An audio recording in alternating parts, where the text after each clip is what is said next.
Exponents and powers എന്ന ക്ലാസ്സിലേക്ക് എല്ലാ കൂട്ടുകാർക്കും സ്വാഗതം. പ്രിയപ്പെട്ട കുഞ്ഞുങ്ങളെ, ഞാൻ എക്സ്പോണൻസ് ആൻഡ് പവേഴ്സ് എന്നുള്ളതിൻ്റെ ഇൻട്രൊഡക്ഷൻ പറഞ്ഞു തന്നുകൊണ്ടിരിക്കുകയായിരുന്നു. അപ്പോൾ ഒരു 3 ഭാഗം പ്രധാനപ്പെട്ടത് 7ാം ക്ലാസ്സിലെ പുസ്തകത്തിൽ നിന്ന് ഞാൻ പറഞ്ഞു തന്നു. ഇനി അടുത്ത് 4ാമത്തെ ഒരു ഭാഗം പറയാമെന്ന് ഞാൻ ആഗ്രഹിക്കുകയാണ്. അപ്പോൾ നമുക്ക് എക്സ്പോണൻസ് ആൻഡ് പവേഴ്സിലേക്ക് പോവാം. അപ്പോൾ ഞാൻ ചോദിക്കട്ടെ, ഇതാ എ റൈസ് ടു എം ഭാഗം A B raise to M. ഇവിടെ വെട്ടും കുത്തും വന്നുകൊണ്ട് ഞാൻ ഒന്നുകൂടെ എഴുതാം. എ റൈസ് ടു എം ഭാഗം ബി റൈസ് ടു എം എന്ന് എങ്ങനെ വന്നാൽ നമ്മൾ എങ്ങനെ എഴുതും?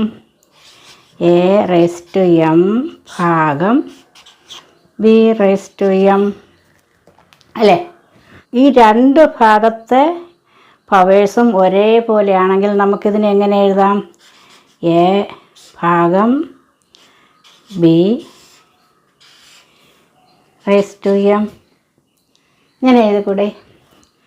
അപ്പോൾ ഉദാഹരണമായിട്ട് 10 റൈസ് ടു 5 ഭാഗം 5 റൈസ് ടു 5 ഇങ്ങനെ വന്നാൽ നമുക്കെങ്ങനെ എഴുതാം? 10 റൈസ് ടു 5 ഭാഗം 5 റൈസ് ടു 5 അല്ലേ?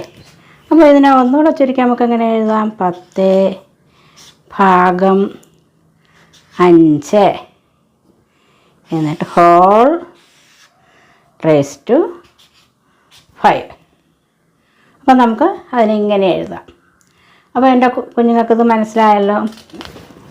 ഇങ്ങനെ ഒരു സംഖ്യ നമുക്ക് തന്നാൽ നമുക്കിതിനെ എക്സ്പോണൻഷ്യൽ ഫോമിൽ എങ്ങനെ എഴുതാം? ഇവിടെ എത്ര 1000 ഉണ്ട്?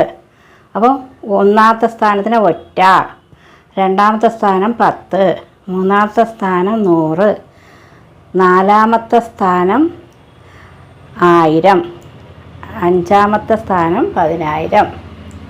അപ്പോൾ ഇതിനെ നമുക്ക് എങ്ങനെ സ്പ്ലിറ്റ് ചെയ്ത് എഴുതാം?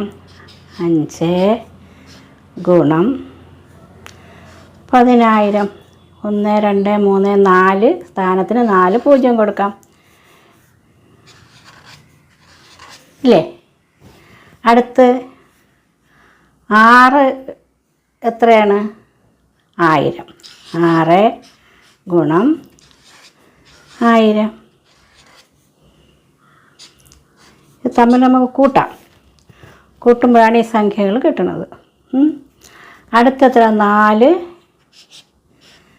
ഗുണം എത്ര? 100. 4 100. അടുത്ത് 3 10. ഈ ഒറ്റയുടെ സ്ഥാനത്ത് ഒറ്റ മാത്രമേ ഉള്ളൂ, 1. അപ്പോൾ നമുക്കിതിനെ കൂട്ടി നോക്കാം. 50000 അധികം 6000.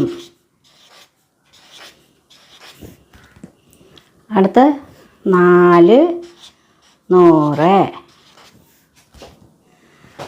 3 10. ഒറ്റയുടെ സ്ഥാനത്ത് 9. അപ്പം നമുക്ക് നമ്മുടെ 9 3 4 6 5 56439 കിട്ടി. അപ്പോൾ ഇതിൻ്റെ എക്സ്പോണൻഷ്യൽ ഫോം എങ്ങനെ എഴുതാം? ആദ്യത്തേതിന് 10000-ന് 4 0 ഉണ്ട്. അപ്പം 10 റൈസ് ടു 4 അധികം 6 ഗുണം അടുത്ത 1000-ന് എത്ര 0 ഉണ്ട്? 10 റൈസ് ടു 3 അധികം അടുത്ത് 4 ഗുണം 100 എന്ന് പറഞ്ഞാൽ 2 10കൾ ചേർന്നതാണ്. അപ്പോൾ അതായത് 2 0 എന്നുള്ളതിന് നമ്മൾ മനസ്സിലാക്കേണ്ടത് 2 0 എന്ന് പറയുമ്പോൾ 2 പത്തുകൾ 2 പ്രാവശ്യം. ഇനി എത്ര 10 ഉണ്ട്? 3 ഗുണം 1 10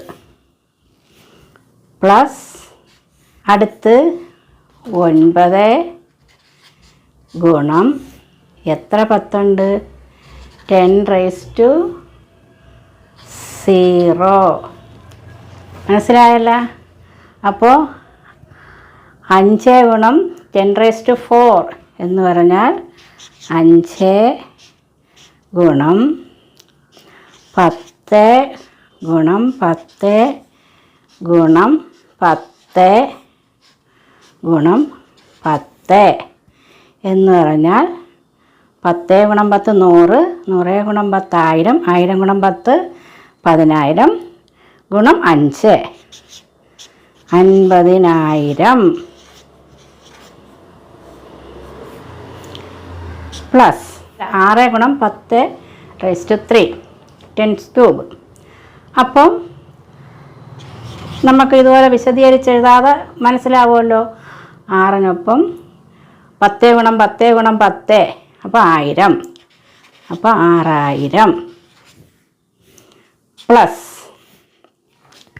4 ഗുണം 10 സ്ക്വയർ അപ്പോൾ എത്രയാണ്? 10 ഗുണം 10 100 ഗുണം 4 400 പ്ലസ് 3 ഗുണം 10⁻1 ഒരു 10 ഉള്ളൂ, അതാണ് 10⁻1 അപ്പം 30 പ്ലസ് 9 ഗുണം 10⁻0 എന്ന് വെച്ചാൽ ഒറ്റയുടെ സ്ഥാനമാണ് 9 ഗുണം 1. അപ്പോൾ ഇവിടെ നമ്മൾ ഒരു ഫോം കൂടെ പഠിക്കുകയാണ്. 10⁻0 എന്ന് വെച്ചാൽ 1. മനസ്സിലായല്ല? അപ്പോൾ ഒറ്റയുടെ സ്ഥാനത്തുള്ള സംഖ്യ 9 ഗുണം 1, അതായത് 9. അപ്പോൾ ഇതെല്ലാം കൂടെ കൂട്ടുമ്പോൾ നമുക്ക് നമ്മൾ നേരത്തെ ചെയ്താക്കണ്ടല്ലോ, ഇതുപോലെ 56439 എന്ന് കിട്ടും. 56439. മനസ്സിലായല്ലോ? ഇതെല്ലാം കൂടെ നമുക്ക് ഒരുമിച്ച് പറഞ്ഞു തരാൻ പറ്റില്ല. കൊച്ചു കുട്ടികളാണ്, 7ാം ക്ലാസ്സിലെ കുട്ടികളാണ്. അപ്പോൾ ഓരോ കണക്ക് വീതം എനിക്ക് പറഞ്ഞു തരാൻ പറ്റുന്നുള്ളൂ. അത്രയ്ക്കുള്ള ടൈമല്ലേ നമ്മളെടുക്കുന്നു. അതായത് വീഡിയോ ചെറുതായിരിക്കണം, കുറച്ച് സമയം കൊണ്ട് കൂടുതലായും പറഞ്ഞു മനസ്സിലാക്കണം. അപ്പോൾ അതിന് വേണ്ടിയിട്ടാണ് ഞാൻ ഈ ചെറിയ വീഡിയോ ആയിട്ട് ചെയ്തത്. അപ്പം എക്സ്പോണൻസ് ആൻഡ് പവേഴ്സിൻ്റെ വിശദമാക്കുന്നതും അതിനെ ചുരുക്കുന്നതുമായിട്ടുള്ള രീതി കുറച്ചുകൂടെ മനസ്സിലായി എന്ന് ഞാൻ വിചാരിക്കുന്നു. അടുത്ത് വീണ്ടും ഇതേ രീതിയിൽ എൻ്റെ പൊന്നു കുഞ്ഞുങ്ങൾക്ക് ഞാൻ പറഞ്ഞു തരുന്നതായിരിക്കും. എനിക്ക് നിങ്ങളോട് പറയാനുള്ളത്, വീഡിയോ ഇഷ്ടപ്പെട്ടെങ്കിൽ ലൈക്ക് ചെയ്യുക, വിലപ്പെട്ട കമൻറ്റ് പറയുക. അപ്പോൾ അതനുസരിച്ച് കണക്കുകൾ ക്രമീകരിക്കാൻ കഴിയുന്നുണ്ട് എനിക്ക്. പിന്നെ നിങ്ങളുടെ വേണ്ടപ്പെട്ടവർക്ക് ഇത് ഉപയോഗപ്രദമാണെന്ന് തോന്നിയാൽ ഷെയർ ചെയ്യുക. നിങ്ങൾക്ക് എല്ലാ വീഡിയോകളും കിട്ടണമെങ്കിൽ ഫേസ്ബുക്ക് വഴിയാണെങ്കിൽ തീർച്ചയായിട്ടും നിങ്ങൾ ഫോളോ ചെയ്യുക.